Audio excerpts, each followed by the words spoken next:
A woman named Merlin finds a young boy in a ruined city.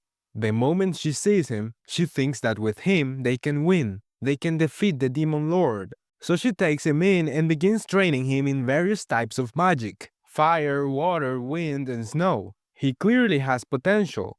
At one point, he even creates a snowman that looks just like her. Still, Merlin reminds him that he has a long way to go. He lacks power. Lloyd, determined, says he will work even harder. Sometime later, Merlin is hungover, so Lloyd casts a healing spell to help her. She praises him, noting that he's improved at using heal. She hugs him in thanks and declares it's time for more magic training. He needs to keep practicing until he's good enough. Later, Lloyd calls her to say that dinner is ready. Just then, Merlin drops the book she was reading. When Lloyd picks it up, the book appears to transfer knowledge directly into him, so much that he collapses. Merlin quickly realizes something. He may have the potential to be a chosen one too.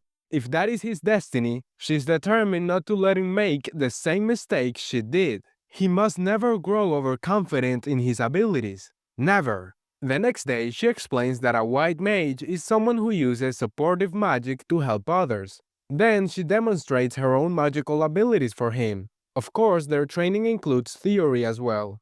For example, she tells him that some members of the Beast People can use rare magic to control monsters. While reading, Lloyd comes across a section on ancient magic, but Merlin brushes it off, saying he doesn't need to learn about it. It's a long-lost art that vanished centuries ago.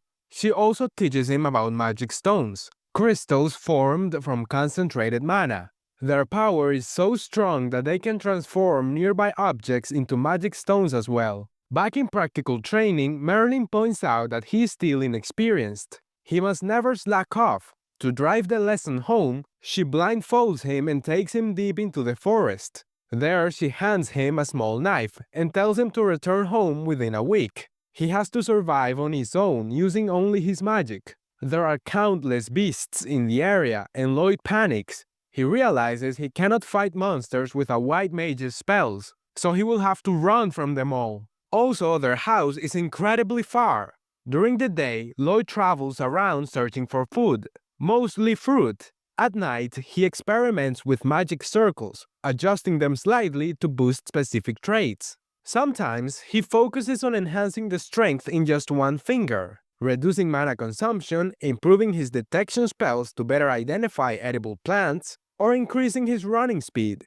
That last one proves useful when he wanders into the territory of a massive spider. He immediately takes off running and doesn't stop until he collapses at the front door of his home. Merlin is happy to see him back safely. Sometime later, Lloyd has grown into a teenager. By now, he's so skilled that Merlin often invites him to help create new spells, like ones that slow aging, enhance physical abilities, or improve healing magic. She works him to the bone. Exhausted, he begs her to let him sleep, but she just asks what he's talking about, reminding him that she already cast a spell that lets them go without sleep for an entire week. He points out that while he's technically wide awake, he's completely exhausted. Her solution is simple. She tells him to drink a potion, claiming that will instantly restore his energy. A few days later, Merlin goes to wake him up for more experiments, but his room is empty. On his desk, she finds a pamphlet about the city. Sure enough, Lloyd has left for the city on his own. He's amazed when he arrives. There are so many people, but there's one problem. He has no money. That's when he spots a flyer recruiting adventurers. Without hesitation, he signs up and is immediately sent into battle. He's surprised by how adventurers fight in groups. The leader calls for the healer to cast a healing spell, which she does. But Lloyd also casts his own. His spell ends up doing much more than expected. It not only heals but weakens the monster too. The tank is shocked at how little damage she's taking from the enemy's attacks. Eventually, the party's hero finishes the monster off with the final blow. Upon their return, the entire city chants the hero's name for defeating a monster no one else had been able to bring down. When it's time to divide the earnings, Lloyd is handed a small portion. The hero tells him that it is a D-ranker's share. Then the hero proposes a toast, but Lloyd excuses himself, saying he's not a fan of strong drinks.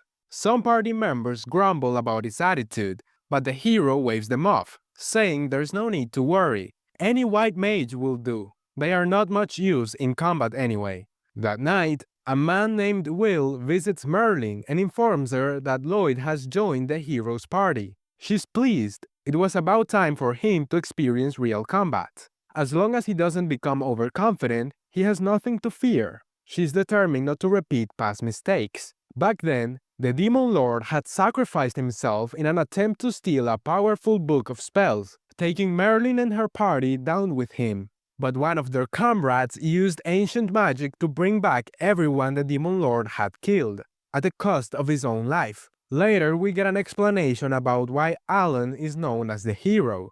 Long ago, in ancient times, the world was created by the divine hand of the Creator. According to legend, the Creator left behind proof of heroism in the form of the sacred nation's most treasured artifacts, the Holy Swords. Of the 4 chosen by these swords, one is Alan himself. Since then, the monsters that had tormented the city for years have begun falling one after another. Now the name of Alan the hero echoes throughout the kingdom, and even across the world. The next day, Alan is informed that the border guards have been killed, one after another, by a golem. Lloyd manages to locate the golem, which had been hiding behind a waterfall. They defeat it, but soon after, another one forms from the cave's stone. Lloyd realizes a demon must be behind it. The black gem embedded in the enemy's staff is a magic stone, an extremely rare item, being used to control the golems. Suddenly, Lloyd begins shouting orders to the rest of the party, coordinating their movements and casting enhancement spells to support them. Lloyd even attempts to give Alan direct instructions, and when Alan ignores them, Lloyd ends up saving him from danger. Though they succeed in defeating the golem, the tension boils over. Alan expels Lloyd from the party. He accuses Lloyd of always bumbling around in the back, never taking initiative. As a white mage, he hasn't even been doing the healing. That has been left to another member. Alan declares him useless and even calls him an eyesore. Lloyd interprets this as proof that he's still lacking in power, something he cannot deny. After that, Lloyd starts going around asking if anyone needs a white mage, but for 3 days straight, no one takes him in. Then, at the guild, a girl frantically pleads with the receptionist. She's desperate. She needs a white mage, and fast. At that exact moment, the receptionist notices Lloyd. She casually mentions that he's a free white mage. Without hesitation, the girl grabs Lloyd's arm and urges him to come with her, just for a bit.